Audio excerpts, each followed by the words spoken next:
제가 여기 와서 인터뷰 지금 방금 할 때 "정선영입니다." 이렇게 얘기했잖아요. 아마 퇴직 이전이었었다 그러면 어느 회사에 다니는 뭐 이사 정선영 아니면 부장 정선영 이렇게 소속을 얘기하면서 저를 갖다가 소개했을 거예요.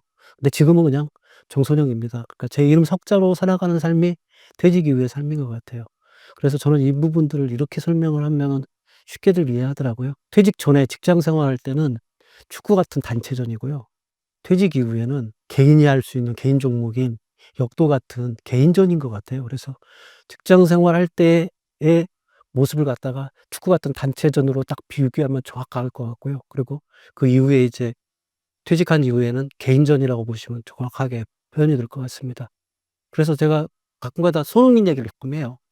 손흥민은 축구 선수이기 때문에 손흥민이가 나와서 이 자리에 소개한다 그래도 "토트넘의 누구입니다." 하지 바로 "손흥민입니다." 얘기는 안 했을 거예요. 근데 장미란 같은 선수는 그냥 "장미란입니다." 역도하는 장미란 같은 건 이런 식으로 자기를 표현하는 방식이 그 직장 생활할 때와 퇴직 이후의 생활이 완전히 다릅니다. 그래서 직장 생활은 협력과 보조를 맞춰가는 일들이 주가 되거든데 퇴직 이후의 생활은 개인 혼자 오롯이 자기의 몫을 갖다가 해 나가는 것들이 오롯이 다 스스로 해야 되는 것들이 현실이라고 생각하시면 될 것 같습니다. 그래서 퇴직 이후의 생활은 개인전이다. 개인전은 오로지 자기가 모든 일을 해 나가야 된다. 그렇게 차이점을 좀 설명하면은 맞을 거라고 생각합니다. 그러니까 개인전이라고 하면은 제가 이제 오징어 게임 얘기를 많이 해 드리는데 오징어 게임 이번에 오징어 게임 2에 보니까 세 가지 게임이 나오잖아요. 처음에 나왔던 게 무궁화꽃이 피었습니다. 그다음에 두 번째가 5인 육각, 그다음에 둥글게 둥글게 이 세 가지 게임인데 이게 직장 생활 고대로 표현하는 것 같아요. 그러니까 먼저 "무궁화꽃이 피었습니다는 뭐냐면요. 술래가 뒤로 돌아와 있을 때 "무궁화꽃이 피었습니다." 할 때까지 거기까지 다가가는 거잖아요. 이게 직장 생활에서 사원들의 역할이 그대로 나와요. 눈치 보고 민첩해야 되고 시간 내에 거기까지 도착해야 되고 이렇게 생활하는 것들이 사원들의 직장 생활의 대부분의 모습인 것 같아요. 두 번째 이제 5인 육각 같은 경우에는 이게 팀장들 관리자급의 생활이 고대로예요. 그러니까 5인 육각이라는 걸 묶어 놓고 으쌰으쌰 하나 둘 셋 넷 이렇게 해 가지고 서로 보조 맞춰서 가서 구슬치기를 하든지 아니면 공기놀이를 하든지 해 가지고 그 임무를 갖다 다 수행하는 부분들을 해 나가잖아요. 이게 보면 팀의 역할이에요. 그래서 팀의 역할에서는 협력과 보조가 굉장히 중요한 역할이고 그러니까 이런 역할들만 직장 생활 때는 같이 하고요. 그다음에 마지막으로 이제 둥글게 둥글게는 이게 뮤지컬 케어 게임이라고 하는데 보통의 경우에는 빙글빙글 돌아가다가 멈추는 순간에 자기 있는 의자에 앉는 게임이에요.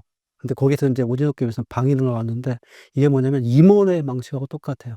임원은 자리가 계속 줄어져 가는 그 자리를 갖다 차지하기 위해서 둥글게 둥글게 계속 돌아가다가 어느 순간에 멈추면 자리를 앉아야 되는데 그 자리가 없을 경우에는 퇴직해서 나가게 돼요. 그래서 사실 임원들은 운 좋게 자기 삶의 방식을 갖다가 이끌어 나가는 사람들이라고 보면 딱 될 것 같아요. 이렇게 세 가지의 방식으로 그 게임 방식대로 직장 생활을 하다가 딱 나왔는데 나오니까는 이런 게임들이 아무 필요가 없는 거예요. 내가 누굴 눈치 보고 시간을 보조를 맞춰 가지고 해야 될 일도 없고 누구하고 협력하고 보조 맞출 일도 없고 그다음에 행운에 기댈 일도 없고 그럼 오롯이 나 혼자서 뭔가를 해 나가야 되잖아요. 그 오롯이 혼자서 해 나가는 것들이 뭐냐면 퇴직 이후의 생활이라는 건 되게 한파가 닥친 거하고 똑같아요. 자기 삶에 한파가 닥친 거가 똑같아서 이 한파가 닥쳤을 때는 가장 생존할 수 있는 가장 좋은 방법이 뭐냐면요. 동파당하지 않도록 수도꼭지를 살짝 열어 가지고 물이 똑똑 들어가게 하는 것들을 해 줘야 돼요. 이게 뭐냐면 자기 안에 있는 생명의 활동에 대한 에너지를 갖다가 쪼금이라도 유지할 수 있게 만들어 주는 거예요. 그래서 저는 인제 그렇게 하는 방식으로 뭐 시간을 달리 쓰고 장소를 바꿔보고 사람을 다시 만나고 해서 내 안의 생동감을 갖다 그대로 유지시키려고 노력하는 부분들이 혼자서 퇴직 생활할 때는 반드시 필요한 생활. 이런 부분들을 가지고서 결국은 뭘 만나야 냐면 자기 본질을 만나요. 내가 어떤 사람인가. 퇴직 이후에는 자기 본질을 만나서 자기 본질의 것을 갖다가 표현할 수 있을 때 그것도 바로 쓸 수가 있는 부분이거든요. 그래서 퇴직 이후의 생활은 한파에 얼어 죽지 않게 생존할 수 있어야 되고 또 하나는 나의 본질을 찾아가야 되고 그 본질을 가지고서 승부할 수 있게 돼야 되기 때문에 직장 생활과 이 생활은 완전히 차이가 나는 거죠. 그래서 직장 생활은 보통 별빛에 비유하는데 직장 생활에서 잘하고 있는 사람들은 이 별빛은 뭐냐면 사실은 회사랑 후광이 비춰 주니까 반짝반짝 빛나는 거거든요. 근데 퇴직 이후의 생활은 반딧불과 같은 것 같아요. 그래서 자기 스스로 빛을 내는 발광체처럼 안으로 단련되지 않으면 절대로 빛이 나지 않기 때문에, 그래서 직장 생활과 퇴직후의 생활은 완전히 다른 그라운드다.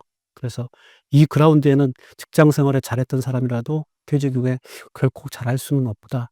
이 얘기를 해 드리고 싶습니다. 그런 차이점 때문에 많이들 괴로워하고 계십니다, 현재.